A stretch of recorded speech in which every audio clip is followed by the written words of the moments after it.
여러분, 한 가지 상상을 해볼게요. 부모님이 아이에게 이렇게 말한다고 생각해보세요. 우리 규칙을 잘 지키면 정말 좋은 것들을 다 해줄게.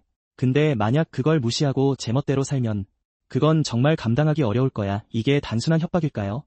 아니면 진심 어린 사랑의 표현일까요? 오늘 우리가 살펴볼 레위기 26장은 바로 그 이야기예요. 하나님이 이스라엘 백성에게 직접 하신 말씀인데 읽다 보면 무섭기도 하고 또 어느 순간에는 가슴이 뭉클해지기도 해요. 어떤 내용이냐고요? 지금 바로 시작해볼게요. 오늘의 이야기, 레위기 26장을 소개할게요. 레위기는 이스라엘 백성이 이집트에서 탈출한 뒤 광야에서 하나님께 받은 율법들을 모아놓은 책이에요. 쉽게 말하면 하나님과 이스라엘 백성 사이의 약속 모음집 같은 거예요. 그중 26장은 이 책의 마무리쯤에 위치하는 아주 중요한 장이에요. 여기서 하나님은 딱 두 가지 길을 제시하세요. 순종의 길과 불순종의 길, 그리고 각각 어떤 결과가 따라오는지를 아주 구체적으로 설명해주세요. 천천히 5장면으로 나눠서 살펴볼게요. 장면 1. 순종할 때 쏟아지는 축복 26장은 먼저 두 가지 기본 명령으로 시작해요. 첫째, 우상을 만들지 말 것. 둘째, 안식일을 지키고 하나님의 성소를 존중할 것. 이 두 가지가 모든 것의 기초예요. 그런데 이게 왜 중요하냐고요? 우상을 섬기는 건 단순히 나쁜 조각상을 두는 게 아니에요. 하나님 대신 다른 무언가에 의지하고 기대는 거잖아요. 돈이 될 수도 있고, 권력이 될 수도 있고, 심지어 다른 사람의 인정이 될 수도 있어요. 그게 다 우상이에요. 그러니까 이 명령은 지금 우리에게도 여전히 울림이 있는 말씀이에요. 자, 이걸 잘 지키면 어떻게 된다고 하시냐면요. 하나님은 이렇게 말씀하세요. 내 규례를 따르고 내 계명을 지켜 행하면 내가 너희에게 철 따라 비를 주겠다. 철 따라 비.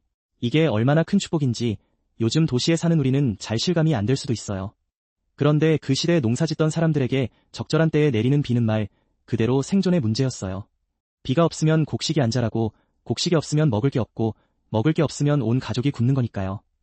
그 다음 축복들도 계속 이어져요. 땅이 열매를 풍성하게 맺고 나무에 과일이 가득 달리고 수확이 어찌나 풍성한지 추수하다 보면 씨 뿌릴 때가 되고 씨 뿌리다 보면 또 추수 때가 된다고 하세요. 한마디로 1년 내내 풍요로움이 끊이질 않는다는 거예요. 거기서 끝이 아니에요. 평화도 주신대요. 위험한 짐승들이 땅에서 사라지고 전쟁도 없어지고 적들이 쳐들어와도 10명이 100명을 100명이 10,000명을 쫓을 수 있는 놀라운 능력이 생긴다고 하세요. 그리고 가장 핵심적인 약속이 나와요.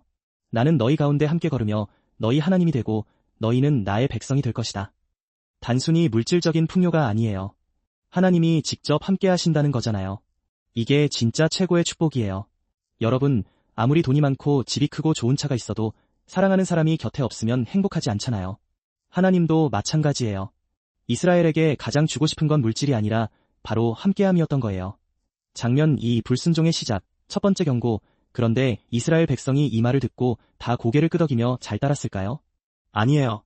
인간이라는 게 참 묘해서 좋은 걸 알면서도 자기 고집대로 가려는 성질이 있거든요. 하나님도 그걸 아시고 만약 듣지 않는다면 어떻게 될지를 아주 상세하게 말씀하셨어요.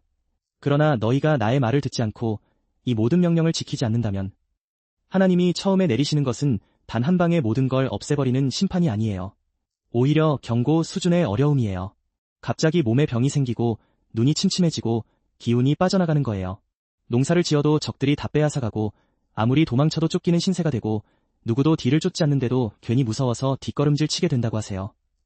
이게 얼마나 불안한 삶인지 생각해보세요. 일은 열심히 하는데 결과가 없어요. 뭔가를 이루려고 하는데 자꾸 빼앗겨요. 그리고 이유도 모르는 두려움이 마음속에 자리 잡고 있어요. 오늘날로 치면 열심히 살아도 되는 게 없고 늘 불안하고 이유 없이 힘든 느낌. 혹시 낯설지 않으신가요? 하나님이 이 첫 번째 경고를 주시는 이유는 파괴가 목적이 아니에요.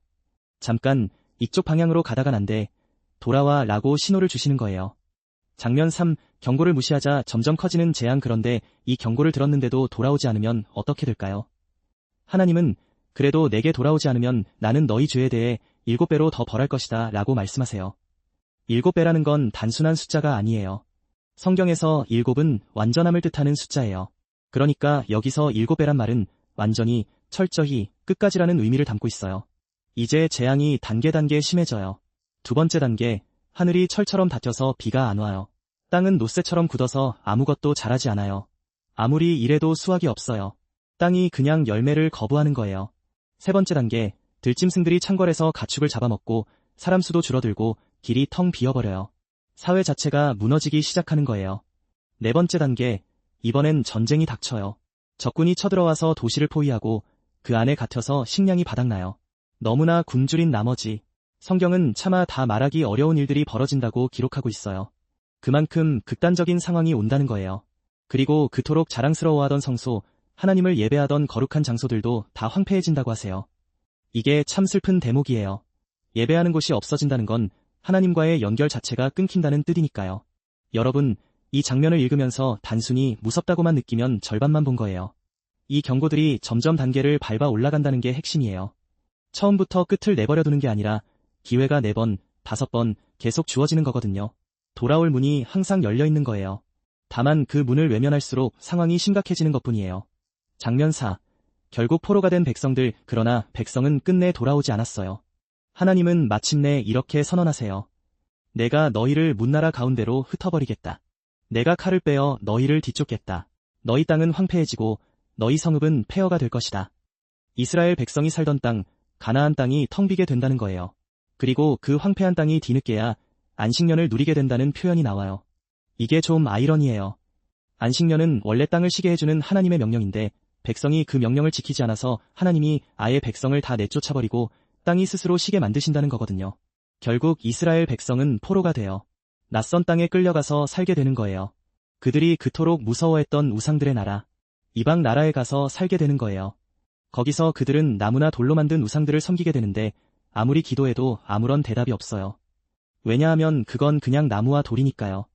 이 부분에서 하나님의 마음이 느껴지지 않으신가요?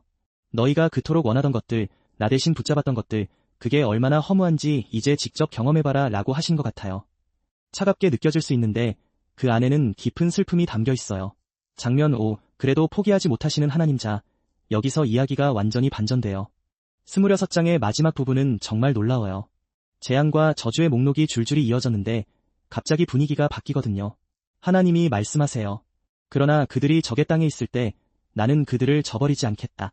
내가 그들을 미워하지도 않겠다. 그들을 완전히 멸하지도 않겠다. 내 언약을 깨뜨리지 않겠다. 나는 그들의 하나님이기 때문이다. 여러분, 이 한 구절이 2장 전체를 완전히 다르게 보이게 만들어요. 축복의 말씀도 많고 경고도 무겁고 재앙의 묘사도 강렬했는데 결국 이 모든 것의 마지막 말은 나는 너희를 포기하지 않는다예요. 왜냐고? 하나님은 이어서 말씀하세요. 나는 그들을 이집트에서 이끌어낸 그들의 조상과 맺은 언약을 기억할 것이다. 언약, 약속이에요. 하나님은 아브라함과 이삭과 야곱과 맺은 약속을 기억하신대요. 사람이라면 이 정도로 배신하면 나도 끝이야 라고 할 텐데 하나님은 달라요. 내가 먼저 한 약속이니까 내가 지키겠다는 거예요. 그리고 하나님은 이런 조건도 거시네요. 그들이 자기 죄와 조상들의 죄를 고백하고 나를 거역하며 교만하게 살았던 것을 인정하면 나는 내 언약을 기억하겠다. 회개, 돌아오는 것, 그것만 있으면 된다는 거예요. 멀리 포로로 끌려간 땅에서라도 자신들이 얼마나 잘못했는지 솔직하게 인정하면 하나님은 그걸 보시고 기억하신다는 거예요. 그 기억이 언약을 살아있게 하고 그 언약이 결국 회복으로 이어진다는 거예요. 이게 바로 레위기 26장의 핵심이에요. 교훈 요약, 우리에게 주는 메시지자, 이제 오늘 이야기를 정리해볼게요. 레위기 26장은 단순히 착하게 살면 복받고 나쁘게 살면 벌받는다는 이야기가 아니에요. 그렇게만 읽으면 너무 아깝거든요. 이 장이 우리에게 말하는 건 3가지예요. 첫째, 선택에는 결과가 따른다는 것. 하나님은 우리를 로봇처럼 만들지 않으셨어요. 자유롭게 선택할 수 있도록 하셨어요. 그 자유에는 책임이 따르고 선택의 결과가 삶에 나타나요. 이건 오늘날에도 똑같이 적용되는 진리예요. 둘째, 경고는 사랑이라는 것. 하나님이 재앙을 한꺼번에 터뜨리지 않으시고 단계적으로 주신 이유가 뭘까요? 돌아올 기회를 주시는 거예요. 1번, 2번, 3번, 계속해서요. 심판이 목적이 아니라 회복이 목적이에요. 셋째, 하나님은 포기하지 않으신다는 것. 이게 제일 중요한 거예요. 우리가 아무리 멀리 떠났어도 아무리 잘못을 저질렀어도 하나님은 언약을 기억하신대요. 돌아오는 마음 하나면 충분하대요. 혹시 지금 삶이 너무 힘들고 내가 너무 멀리 온 것 같고 다시 돌아갈 수 없을 것 같은 느낌이 드시는 분 계신가요? 레위기 26장은 그 분들에게 이렇게